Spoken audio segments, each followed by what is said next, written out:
Yes, son. Let a man on that can drive. That was when...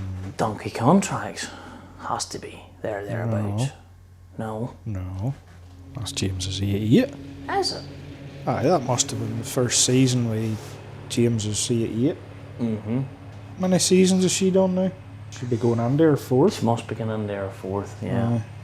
That's, I suppose, they're very close to us and location-wise and for testing machines and moving stuff about and getting things done, and for someone that's very, easy to work with. James has sort of become part of the Grassmen family. I know anyone local doesn't need to be told about the volume of work that the McKays do. As a family unit. They just never stop, and I've watched people before telling me how busy they are. Like, it's one of them ones where James could turn around and say, so what do you do after Wednesday? They just do not stop, and they had the 8400, the very first one of them. I don't know if it was the first one in Northern Ireland, but I think it was the first one sold by Moore. And if truth be told, they didn't get on that well with that harvester. No. And we filmed Donkey Contracts, and we asked them could we join in, and James was very obliging. We were really more interested in getting the 435 alongside the Volvo, which he tuned up for that, but we'll not get into that, as that's sold now.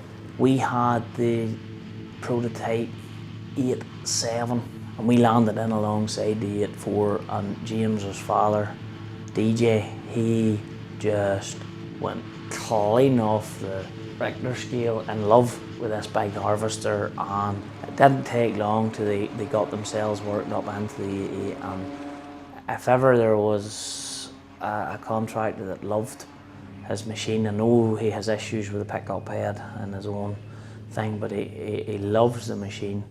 There's a contracting fleet that, from my time of knowing them, have came full circle from all yellow and blue machines to a complete set of green machines now. Oh yeah, that's that. The John Deere product has done well for them, in fairness. Moving away from the New Hollands, I think it was a big turning point for them. They would also, James would also say, if you're having a conversation to him, I think it was just at a point in time where there was a lot of maintenance, and he went very quick into 3 new 6830. I think they were standards. Standards back then, before we get the R and the M. That's far back in going. They just had got to a point where they were running TMs that were getting up on R's and stuff, and leaving the brand out of it. I think getting into the new machine with a good level of warranty is what really transformed the whole thing. Just happened to be at that time John Deere had the bigger interest, got the new machines in, they've done well. And as James says, he thinks they're the only tractor can stick them in. And they're pumping on average $2,500 upwards and $3,000 a year on each tractor.